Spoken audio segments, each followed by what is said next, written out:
Hi എല്ലാവർക്കും നമസ്കാരം. ഒന്നാലോചിച്ചു നോക്കിക്കേ, നിങ്ങളുടെ കമ്പ്യൂട്ടറിന് സ്വന്തമായിട്ടൊരു തലച്ചോറ്, നിങ്ങൾ പറയുന്നെന്തും ചെയ്യുന്നൊരു പേഴ്സണൽ അസിസ്റ്റന്റ് എങ്ങനെയുണ്ടാവും? ശരിക്കും അങ്ങനൊരു കിടിലൻ AI ടൂളാണ് ഓപ്പൺക്ലോ. നമ്മുടെയൊക്കെ കമ്പ്യൂട്ടർ ഉപയോഗിക്കുന്ന രീതി തന്നെ ചിലപ്പോൾ ഇത് മാറ്റിമറിച്ചേക്കാം. അപ്പോൾ ഇതിനെക്കുറിച്ച് നമുക്ക് കുറച്ചുകൂടി ഡീറ്റെയിൽ ആയിട്ട് നോക്കാം, അല്ലേ? നിങ്ങളൊന്ന് സങ്കല്പിച്ചു നോക്ക്. നിങ്ങളൊരു കഫേയിലിരുന്ന് അത്യാവശ്യമായിട്ടൊരു ജോലി ചെയ്യാണ്. അപ്പോഴാണ് ഓർക്കുന്നത്, അയ്യോ, വീട്ടിലിരിക്കുന്ന കമ്പ്യൂട്ടറിൽ ഒരു ഫയലുണ്ട്, അതിപ്പോ തന്നെ വേണം. വീട്ടിലാണെങ്കിൽ അത് അയച്ചു തരാൻ ആരുമില്ല. എന്ത് ചെയ്യും? ടെൻഷനായല്ലേ? ശരിക്കും നമ്മളിൽ പലർക്കും ഈയൊരവസ്ഥ എപ്പോഴെങ്കിലും വന്നിട്ടുണ്ടാവും, അന്നേ. ഓക്കെ, അപ്പൊ നമ്മൾ ഇന്ന് എന്തൊക്കെയാ നോക്കാൻ പോകുന്നതെന്ന് വെച്ചാല്, നിങ്ങളുടെ PC എവിടെ നിന്നും എങ്ങനെ കൺട്രോൾ ചെയ്യാം, പിന്നെ ഈ ഓപ്പൺക്ലോന്റെ സൂപ്പർ പവറുകൾ എന്തൊക്കെയാണ്, അതുപോലെ തന്നെ ഇതിലെ ചില അപകടങ്ങളെക്കുറിച്ചും നമ്മൾ സംസാരിക്കും. പിന്നെ പേടിക്കണ്ട, ഇത് സേഫായിട്ട് എങ്ങനെ ഉപയോഗിക്കാമെന്നും ഈ ടെക്നോളജിയുടെ ഭാവി എന്തായിരിക്കുമെന്നും നമ്മളൊന്ന് വേഗത്തിൽ നോക്കിപ്പോകും. ശരി, അപ്പൊ നമുക്ക് കാര്യത്തിലേക്ക് കടക്കാം. നമ്മൾ നേരത്തെ പറഞ്ഞ ആ ഒരു പ്രശ്നമല്ലേ, അതിനൊരു കിടിലൻ സൊല്യൂഷനാണ് ഈ ഓപ്പൺക്ലോ. ഒരു കാര്യം ആദ്യമേ പറയാം, ഈ ഓപ്പൺക്ലോ എന്ന് പറയുന്നത് നമ്മൾ സാധാരണ ഉപയോഗിക്കുന്ന ChatGPT പോലൊരു ചാറ്റ്ബോട്ട് ഒന്നുമല്ല. ഇതൊരു AI ഏജന്റാണ്. അതായത് ശരിക്കും പറഞ്ഞാൽ നിങ്ങൾക്ക് വേണ്ടി 24 മണിക്കൂറും ജോലി ചെയ്യുന്ന, ഒരിക്കലും ഉറങ്ങാത്ത ഒരു പേഴ്സണൽ എംപ്ലോയിയെ പോലെ. അതാണിത് നിങ്ങളുടെ കമ്പ്യൂട്ടറിൽ ചെയ്യുന്നത്. അപ്പോൾ എന്താണിതിലെ പ്രധാന വ്യത്യാസമെന്നല്ലേ? സംഭവം സിമ്പിളാണ്.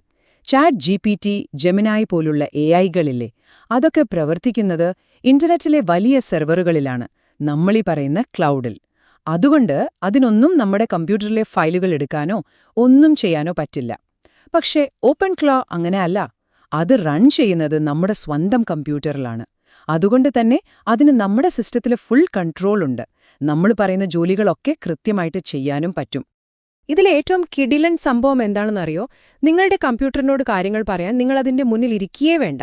നിങ്ങൾ ലോകത്തെവിടെയായിരുന്നാലും ശരി, നിങ്ങളുടെ ഫോണിലെ വാട്സാപ്പിലോ ടെലഗ്രാമിലോ ഒരു മെസ്സേജ് അങ്ങ് അയച്ചാൽ മതി. നിങ്ങൾ പറയുന്ന കാര്യങ്ങൾ നിമിഷങ്ങൾക്കുള്ളിൽ ഓപ്പൺക്ലോ നിങ്ങളുടെ വീട്ടിലിരിക്കുന്ന PCയിൽ ചെയ്തിരിക്കും. സംഭവം കൊള്ളാമല്ലേ? അപ്പൊ ഈ AI ഏജന്റിന് എന്തൊക്കെയാണ് ശരിക്കും ചെയ്യാൻ പറ്റുക? നമുക്ക് ഓപ്പൺക്ലോവിന്റെ 3 പ്രധാനപ്പെട്ട സൂപ്പർ പവറുകൾ ഏതൊക്കെയാണെന്ന് നോക്കിയാലോ? ഇതിന് പ്രധാനമായും 3 കഴിവുകളാണുള്ളത്. ഒന്ന്, നിങ്ങളുടെ കമ്പ്യൂട്ടറിലെ ഫയലുകളിൽ ഇതിന് ഫുൾ കൺട്രോൾ ഉണ്ടാകും. 2, ടെർമിനൽ ആക്സസ് ചെയ്യാൻ പറ്റും, അതായത് കോഡിങ്ങും കാര്യങ്ങളുമൊക്കെ ചെയ്യാം. പിന്നെ മൂന്നാമതായി, നിങ്ങൾക്ക് വേണ്ടി ഇന്റർനെറ്റിൽ സെർച്ച് ചെയ്ത് വിവരങ്ങൾ കണ്ടുപിടിക്കാനും ഇതിനു പറ്റും. അപ്പോൾ ആദ്യത്തെ super power, file system control. ഒരു ഉദാഹരണം പറഞ്ഞാൽ, നിങ്ങൾ വാട്സാപ്പിൽ ഇങ്ങനൊരു മെസ്സേജ് അയക്കുകയാണ്, എന്റെ ഡൗൺലോഡ് ഫോൾഡറിൽ കഴിഞ്ഞ മാസം വന്ന എല്ലാ PDF ഫയലുകളും ഇമ്പോർട്ടന്റ് ഡോക്സ് എന്ന് പേരുള്ള ഒരു പുതിയ ഫോൾഡറിലേക്ക് മാറ്റണം. അത്രയുള്ളൂ, ഓപ്പൺക്ലോ അത് തന്നെ ചെയ്തിരിക്കും. സിമ്പിൾ. ഇനി രണ്ടാമത്തേത്, കംപ്ലീറ്റ് ടെർമിനൽ ആക്സസ്. ഇത് ഡെവലപ്പർമാർക്കും ടെക്നിക്കൽ കാര്യങ്ങൾ ചെയ്യുന്നവർക്കും ഭയങ്കരമായിട്ട് ഉപകാരപ്പെടും. ഒരു കോഡ് ഗിറ്റ്ഹബിലേക്ക് പുഷ് ചെയ്യാനോ ഒരു പുതിയ സോഫ്റ്റ്വെയർ ഇൻസ്റ്റാൾ ചെയ്യാനോ, എന്തിനേറെ നിങ്ങളുടെ വീട്ടിലിരിക്കുന്ന സെർവർ ഒന്ന് റീസ്റ്റാർട്ട് ചെയ്യാനോ, ഇതിനൊക്കെ വെറും ഒരു ടെക്സ്റ്റ് മെസ്സേജ് മതി. മൂന്നാമത്തെ പവറാണ് ഇന്റലിജന്റ് വെബ് ബ്രൗസിംഗ്. നിങ്ങൾക്ക് ഏതെങ്കിലും ഒരു വിഷയത്തെക്കുറിച്ച് ഡീറ്റെയിൽ ആയിട്ട് അറിയണോ? ഓപ്പൺക്ലോണോട് പറഞ്ഞാൽ മതി. അത് നിങ്ങൾക്ക് വേണ്ടി ഗൂഗിളിലും പല വെബ്സൈറ്റുകളിലും കയറി വിവരങ്ങൾ ശേഖരിച്ച് അതിൻ്റെ ഒരു ചുരുക്കം, ഒരു സമ്മറി നിങ്ങൾക്ക് തയ്യാറാക്കി തരും. ശരിക്കും ഒരു പേഴ്സണൽ റീസർച്ച് അസിസ്റ്റന്റ് ഉള്ളതുപോലെ. ഓക്കെ, ഇതുവരെ നമ്മൾ ഇതിന്റെ ഗുണങ്ങളും സാധ്യതകളുമൊക്കെയാണ് പറഞ്ഞത്. പക്ഷേ ഒരു മിനിറ്റ്, ഇത്രയും പവർഫുള്ളായ ഒരു ടൂൾ ഉപയോഗിക്കുമ്പോൾ അതിന്റെ അപകടങ്ങളെക്കുറിച്ചും നമ്മൾ വളരെ സീരിയസ് ആയിട്ട് തന്നെ ചിന്തിക്കണം. ഇത് ഞാനായിട്ട് പറയുന്നതല്ല, ഈ ടൂൾ ഉണ്ടാക്കിയ പീറ്റർ സ്റ്റെയിൻബർഗർ തന്നെ പറയുന്നൊരു കാര്യമാണ്. ഇതിന് 0 ഗാർഡ് റെയിൽസ് ആണ്. അതായത് ഇതിന് യാതൊരു തരത്തിലുള്ള സുരക്ഷാവേലികളുമില്ല, ഒരു കൺട്രോളുമില്ല. ഇതിന്റെ പൂർണ്ണ നിയന്ത്രണം അത് ഉപയോഗിക്കുന്ന ആളുടെ കയ്യിൽ മാത്രമാണ്. ഇതിൽ പ്രധാനമായിട്ടും 3 വലിയ അപകടങ്ങളുണ്ട്. ഒന്നാമത്തേത്, പ്രോംപ്റ്റ് ഇഞ്ചക്ഷൻ.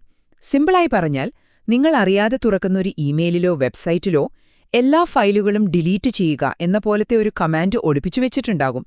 AI അത് സത്യമാണെന്ന് കരുതി അങ്ങ് പ്രവർത്തിപ്പിക്കും. രണ്ടാമത്തേത്, AI ഹാലൂസിനേഷൻ. അതായത് AI ചിലപ്പോൾ ഇല്ലാത്ത കാര്യങ്ങൾ സങ്കൽപ്പിച്ച് തെറ്റായ കമാൻഡുകൾ കൊടുത്ത് നിങ്ങളുടെ സിസ്റ്റം തന്നെ നശിപ്പിക്കാൻ സാധ്യതയുണ്ട്. പിന്നെ മൂന്നാമത്തേത്, ഡേറ്റ പ്രൈവസി. നിങ്ങളുടെ പേഴ്സണൽ ഫയലുകളിലെ വിവരങ്ങൾ ഓപ്പൺഎഐ പോലുള്ള പുറത്തുള്ള കമ്പനികളുടെ സെർവറുകളിലേക്ക് അയക്കപ്പെടാനും സാധ്യതയുണ്ട്. ഈ പറയുന്ന അപകടങ്ങളൊന്നും വെറും സങ്കല്പമല്ലാട്ടോ. എക്സില്, അതായത് പഴയ ട്വിറ്ററില് ഒരാൾ ഷെയർ ചെയ്തൊരു സംഭവം പറയാം. പുള്ളിയുടെ കാലണ്ടർ നോക്കിയിട്ട് ഈ AI സ്വയം തീരുമാനിച്ചു ഇയാൾ അത്ര പ്രൊഡക്റ്റീവ് അല്ല എന്ന്. എന്നിട്ട് എന്ത് ചെയ്തുന്നറിയോ? പുള്ളിയുടെ അനുവാദം പോലുമില്ലാതെ പുള്ളിയുടെ ക്രെഡിറ്റ് കാർഡ് ഉപയോഗിച്ച് $1000 ഒരു ഓൺലൈൻ കോഴ്സ് വാങ്ങി കാലണ്ടറിൽ ഷെഡ്യൂൾ ചെയ്തു വെച്ചു. ഒന്ന് ആലോചിച്ച് നോക്കൂ. അപ്പോ ഇതെല്ലാം കേട്ട് പേടിച്ച് ഇത് ഉപയോഗിക്കാതിരിക്കുകയാണോ വേണ്ടത്? അല്ല. പക്ഷേ ഈ അപകടങ്ങളൊക്കെ അറിഞ്ഞുകൊണ്ട് തന്നെ എങ്ങനെ നമുക്കിതിനെ കുറച്ചുകൂടി സുരക്ഷിതമായിട്ട് ഉപയോഗിക്കാമെന്ന് നോക്കാം. ഇതിന് പ്രധാനമായിട്ടും 3 വഴികളുണ്ട്. ഒന്നാമത്തേത്, ഇതിനെ ഒരു സാൻഡ് ബോക്സിനുള്ളിൽ പ്രവർത്തിപ്പിക്കുക. അതായത് ഒരു ഡോക്കർ കണ്ടെയ്നർ പോലെ, ഒരു ഡിജിറ്റൽ ജയിലിനുള്ളിൽ എന്ന് വേണമെങ്കിൽ പറയാം. അപ്പോൾ എന്ത് പ്രശ്നം വന്നാലും അത് നിങ്ങളുടെ മെയിൻ കമ്പ്യൂട്ടറിനെ ബാധിക്കില്ല. രണ്ടാമത്തെ വഴി, ഇതിനായിട്ട് മാത്രം ഒരു പ്രത്യേക യൂസർ അക്കൗണ്ട് ഉണ്ടാക്കുക, എന്നിട്ട് അതിന് വളരെ കുറച്ച് പെർമിഷൻസ് മാത്രം കൊടുക്കുക.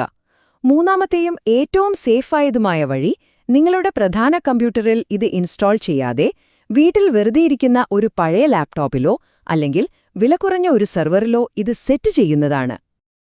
അപ്പോൾ ഈ സുരക്ഷാ കാര്യങ്ങളൊക്കെ ഒന്ന് ശ്രദ്ധിച്ചാൽ ഈ ടെക്നോളജിയുടെ സാധ്യതകൾ ശരിക്കും പറഞ്ഞാൽ അതിരുകളില്ലാത്തതാണ്.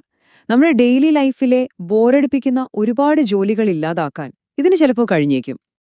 ഒന്ന് ആലോചിച്ച് നോക്കിയേ, നിങ്ങൾക്ക് വേണ്ടി എല്ലാ ദിവസവും ജോബ് സൈറ്റുകൾ നോക്കി നിങ്ങളുടെ സ്കില്ലിന് പറ്റിയ ജോലിക്ക് അപേക്ഷിക്കുന്ന ഒരു ഓട്ടോമേറ്റഡ് ജോബ് ഹണ്ട്, അല്ലെങ്കിൽ നിങ്ങളുടെ ഫാമിലി വാട്സാപ്പ് ഗ്രൂപ്പിലെ മെസ്സേജുകൾ വായിച്ചിട്ട് മാസാവസാനം ചിലവുകളുടെ കൃത്യമായ കണക്കുണ്ടാക്കി തരുന്ന ഒരു അസിസ്റ്റന്റ്.